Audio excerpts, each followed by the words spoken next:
You know, I just noticed while I was trying to think of some sort of witty intro for this video that I always stand here, like, in this weird little corner thing every single time. That's kind of weird. I do that in the game, too, when I'm playing on my own, I mean. I always just stand right here when I'm... I don't know, that's weird. Hey guys, PrinceLaharlkun here, and welcome back to Let's Play Disgaea Hour of Darkness. In the last episode, we did chapters 5.1 and 5.2, not 5.2 and 5.3. I know numbers.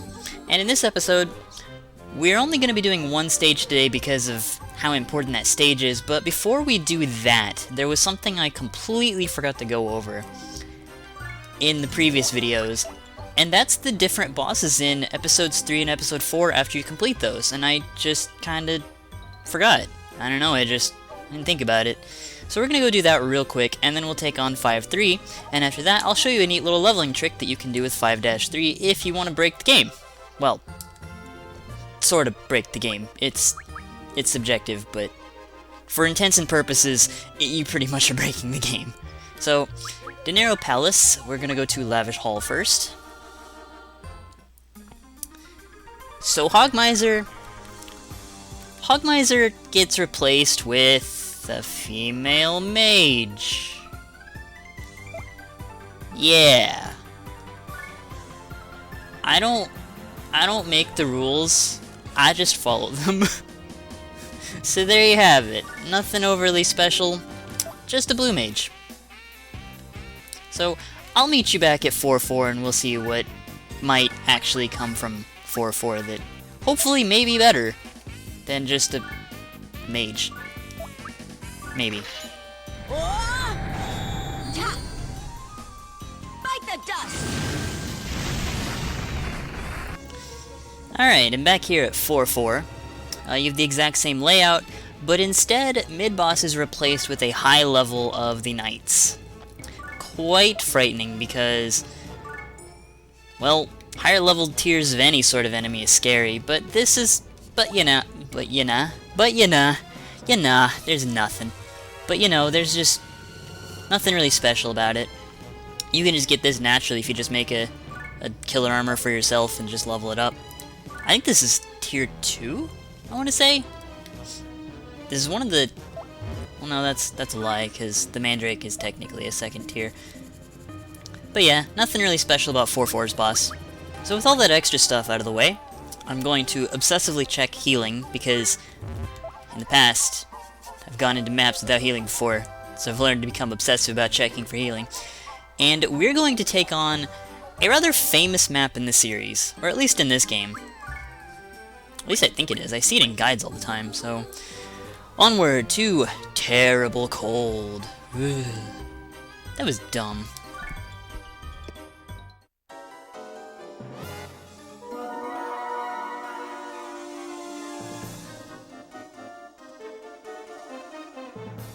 Oh, what a cute little boy. Ah! Laharl, why are you screaming? I don't know why, but for some apparent reason I can't stand women with sexy bodies. On a side note, flat-chested girls like you have absolutely no effect on me. Well, excuse us for being flat.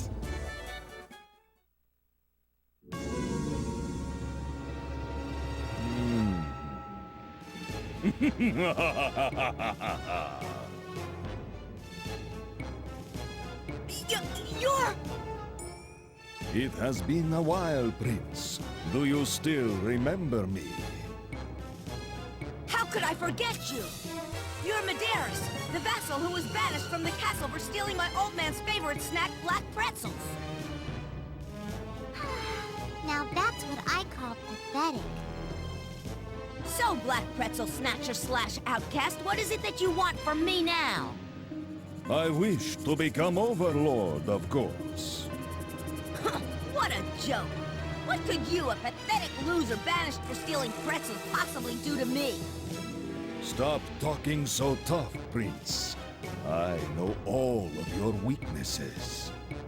Isn't that right, Edna? Etna, you?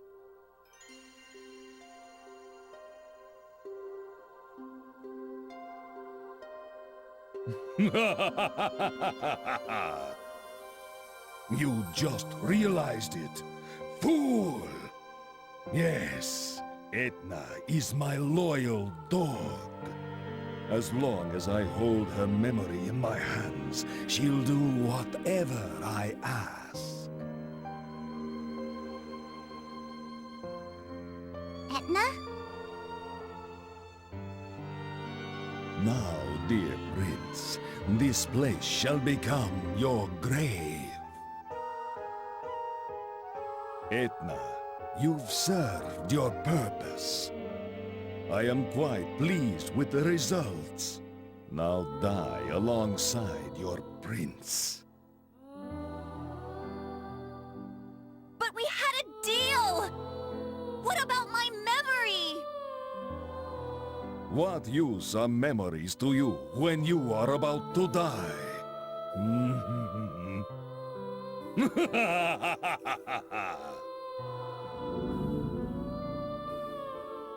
It all makes sense now. No wonder he knew my weaknesses. You took those photos too, didn't you?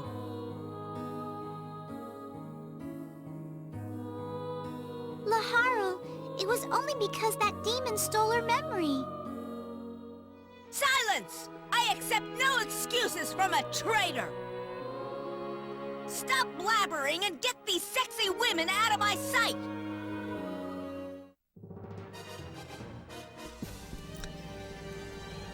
Whoa, yeah, so the story is really starting to pick up. Anyway, onwards to 5-3. Whew, I forgot about part of that cutscene. So 5-3 is full of invincibility all over. The panel for invincibility, or the symbol rather, is all the way over here. And there's just one green symbol that has nothing. Now, I've played this map many times, and for the life of me, I could never quite figure out what the developers intend for you to do. Because the entire area is invincible, so naturally, you can't do anything unless you get all the way over here, and you would toss this symbol onto here. But why would you do that? Because if you get rid of this, you get rid of your invincibility, and if there's one green panel that's empty, why don't you just throw them onto this panel and kill them one by one? That seems like the most logical solution to me. Of course, it also seems weird what with the heavy plot and implying that you're supposed to kill these characters and then they just throw the invincibility thing at you, but that's neither here nor there. So, if you're really creative, you've probably already figured out how this map can be used for some pretty good early game leveling. Or at least, it's semi-decent, it takes a while to do. But I'll save that for the end of the episode. So for right now, I'm trying to think of how I want to do this map without doing anything insane. And the only problem is that I've always done this map with a way of doing things in an insane way. So what we're going to do is we're going to take out a mage. We're going to take out a mage character because mage characters have 0 counter. This is really important because it's going to save us time. And then we're going to go ahead and do that and end our turn. Now, a lot of the enemies in this area are aggressive, and you're going to see a lot of the same attacks. And of course, we're invincible, so nothing can really do anything to us. So we're going to lift you, and we're going to throw you here. Good, I wanted to make a higher level Nekomata. So now we're going to move you over here. Now I'm going to try to make it so that the enemies don't get too ridiculously high leveled, but there's not going to be much I can really do about that. And this map is actually going to take me a while, which is why I'm dedicating an entire video to it, because in all honesty, your first time through this is probably one of the longer maps in the game. And the reason I recommend making a Nekomata as opposed to an Impusa is because Impusas have hip attack, and hip attack recovers HP. Nekomata don't have the ability to do that, or to heal themselves, so it's a lot easier to take them out, and you just have to deal with really annoying attacks, and it makes them die faster. And as we all know, the faster something dies, the better off it is. So now we're gonna move you over here. But the only problem is that there are more Impusas than there are Nekomatas. And so, this is gonna get really annoying really fast. In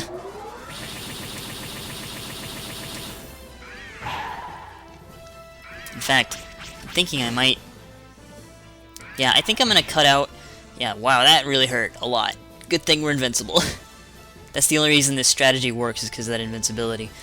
Alright.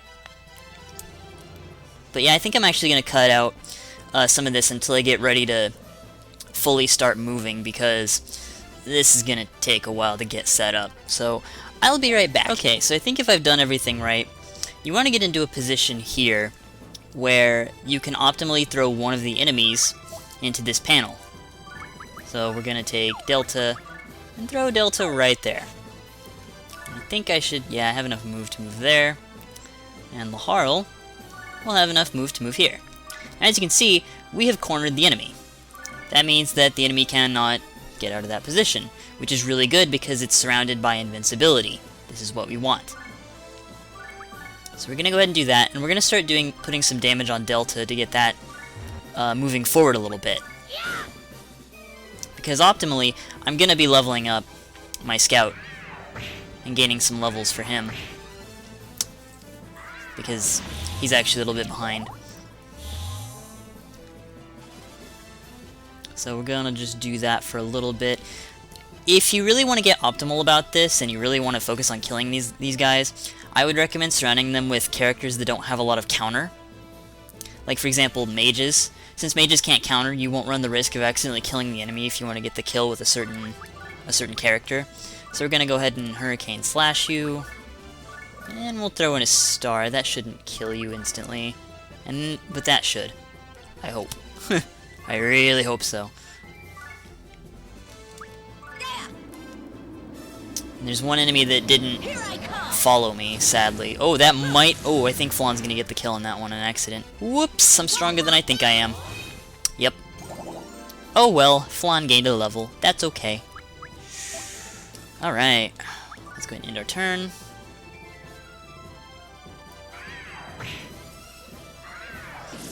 You're not gonna be annoying and use Hip Attack. Thank you. Yeah, as you can see, the counters are ridiculous. So, we're gonna have you lift. And throw her over here.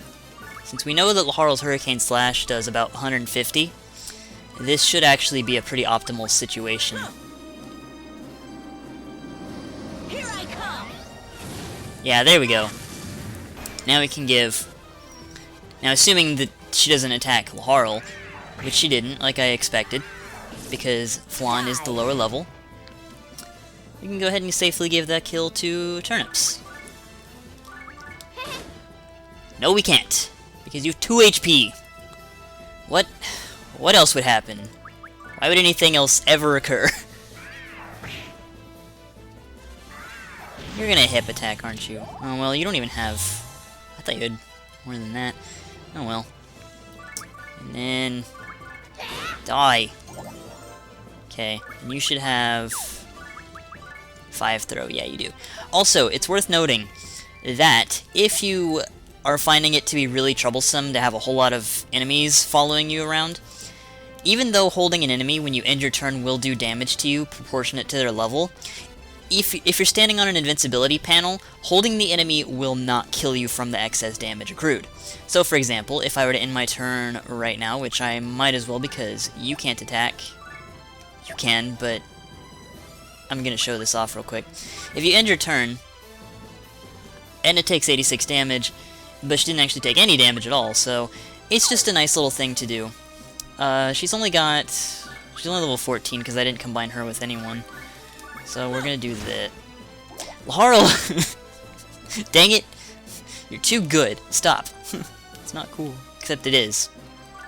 Alright. So now we need to lure you over here, and then we can finish this map. This is the easiest and safest way that I know how to finish this map, but it's also the longest. I forgot to mention, if you really want another alternative, and you're willing to spend some money, this is also a great way to get kills for the hospital. You can actually throw enemies into the the base panel, and they'll capture them. If they won't capture it, they'll just destroy the base panel. And if the base panel gets destroyed, then the base panel turns into a neutral panel, and you can just wail on enemies there. I don't recommend this strategy for a multitude of reasons, one of which being that you may not be strong enough to kill the enemy if the enemy in question is strong enough to kill your base panel. Well, that shouldn't really be an issue. There's only one space here, which means that you're kind of limited on getting your combos in. Although I guess you could just use range to supplement that. But I just find it a lot easier to just bring them to this corner anyway. And you also probably won't have the money to revive everyone. Most likely. But then again, you know what? That might actually... Actually, no, never mind. That's not really an issue either with the... If you combine all the enemies together. You just get a lot of money for that. But I will show that off later. I say that a lot in these videos. Now, I did take this Nekomata and level it up to 42, so it might be a bit of overkill, but unlike in other games, even though this enemy is level 42, we're gonna be able to rather easily do a good chunk of damage to it on one turn, because its stats are relatively low considering what it is, and it doesn't have a certain move I thought it did, so that's good. We're gonna go ahead and do this. Get some combo. Wow, that did a lot more damage than I expected it to. Jeez, Flan. Here I come. That, on the other hand, did a perfect amount of damage, and the amount of damage that I wanted it to. And you know what? Just for fun. Just for fun. Where are you? Is that you? That's you. Let's give you the 300 statistician and get you a kill on a level 42 enemy. You went up to 24. Not bad. Not bad at all. We get a decent amount of money because we killed some higher level enemies, and that's pretty much that map in a nutshell. Alright. So, with that out of the way, the next map takes a really decent amount of time, and I want to show off the leveling trick that I usually do at this point in the game. So, probably going to do that. So, this is technically the end of the episode, but if you want to learn a neat little leveling trick after this, well, future me, take it away. So I'm not really sure what I was thinking when I said I was going to include the leveling trick at the end of this video, because I pretty much showed it off in the video itself, but whatever. So, this here is a clearly sped up version of what I was attempting to explain, in that your goal is to basically combine together every single enemy on the map. Now, as I said before, I recommend Nekomata because Impusas have a really bad habit of using hip attack and end up restoring HP, and since we're making an incredibly high level enemy, you can run into some really fun problems where she'll just constantly heal herself. Now your goal is to combine all of them together, and then bring out the character you want to level with your best equipment on, as well as a mage or someone with 0 counter to stand next to one of the areas on the green spot, then have the character you want to level stand on the other edge of the green spot. And the reason you want someone with 0 counter is just in case on the off chance that they do end up getting a counter on the Nekomata, that way you don't give the kill to someone you don't want to, and etc, etc. As you'll see here in a second that I do with Flan. Now, to speed things up, I did go ahead and pick up the Nekomata right there. I also brought over a scout because your goal here is to do combo attacks on the Nekomata, because the Nekomata is level 112. And so as a result, you want to get as much damage as you can on her with combo, so that way you can make this go a little bit faster. Once she gets low on HP, I recommend stopping and just using the character that you want to level to do the finishing blows with, because otherwise you might accidentally get the kill with someone else that you don't want to. And if you have any statisticians or brokers, this is also obviously a great time to do this. Now, as you'll see right here, I decided to try a regular attack, and it didn't quite work out too well because I missed. But you should be able to pull this off even at level 20. I did this when I was younger, and as you'll see here, Laharl is level 40. And that's the leveling trick. Nothing too major. See you guys in the next episode.